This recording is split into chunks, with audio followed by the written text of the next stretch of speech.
एक राजा अपनी प्रजा का बिल्कुल ध्यान नहीं रखता था। वो हमेशा अपने कपड़ों को ही संवारता रहता था। सारे महल की सभी अलमारियां भिन्न भिन्न तरह के कपड़ों से पटी रहती थीं। फिर भी और नए कपड़ों की इच्छा उसे हमेशा रहती थी। दो दर्जियों ने उसे सबक सिखाने का फैसला किया। शहर में एक बड़ी दुकान खोलकर उस पर बोर्ड लगवा दिया, यहाँ सिर्फ अमीर लोगों के ही कपड़े सिले जाते हैं। वे किसी को भी अपनी दुकान में घुसने नहीं देते थे। ये बात धीरे धीरे राजा के महल में पहुंच गई। राजा ने दोनों को महल में बुलवाया, परंतु उन्होंने आने से इनकार कर दिया और कहलवा भेजा, क्योंकि वस्त्र बहुत कीमती हैं, इसलिए बिना सिपाहियों की सहायता से उन्हें बाहर नहीं लाया जा सकता। राजा ने एक बग्घी में 5 सिपाहियों को भेज दिया।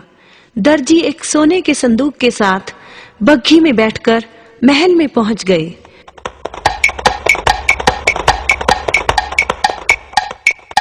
राजा के पास पहुंचकर बोले, हमारा कपड़ा बहुत खास है, केवल कोई पवित्र व्यक्ति ही इसे देख पाएगा, किसी दुष्ट को यह दिखाई नहीं देगा। संदूक खोला गया।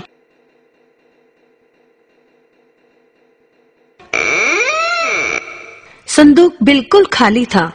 दर्जी बोले, हजूर, हजूर, देखिए इस सुनहरी कपड़े की ओर, इसकी रोशनी चारों ओर चमकती दिखाई दे रही है। किसी को कुछ दिखाई तो दे नहीं रहा था, क्योंकि कपड़ा तो वहां था ही नहीं। पर अपने आप को दुष्ट कौन कहलाए? वाह वाह, क्या कपड़ा है, कमाल हो गया। राजा को कुछ दिखाई ना दिया, परंतु वह बोला, हाँ दर्जी, वाकई तुम्हारा कपड़ा तो बहुत शानदार है। मेरे लिए इस कपड़े से नई पोशाक तैयार की जाए। ये लो 500 सोने की मोहरें, इसे मेरे जन्मदिन तक तैयार कर देना। जो हुक्म हजूर। चारों ओर उस विचित्र कपड़े की चर्चा हो रही थी। प्रत्येक उसे देखना चाहता था। राजा के जन्मदिन पर दोनों दर्जी एक बड़ा सा बक्सा लेकर महल में पहुंच गए। सिपाही वो बक्सा लेकर राजा के पास आए। राजा ने बक्से को खोला, लेकिन बक्सा तो बिल्कुल खाली था।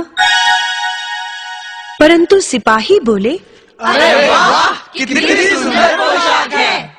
उन्होंने राजा को वो पोशाक पहनाने में मदद की। राजा के कपड़ों को देखने पूरा दरबार खचाखच भर गया था। जब राजा केवल चड्डी बनियान पहने दरबार में पहुंचे तो सभी हैरान हो गए। किसी को नई पोशाक नहीं दिख रही थी, क्योंकि पोशाक तो थी ही नहीं। परंतु कोई कुछ न बोला। सभी समझ गए थे कि दर्जियों ने राजा को बेवकूफ बनाया है। क्यों बच्चों, मजा आया ना ये कहानी सुनकर? हाँ।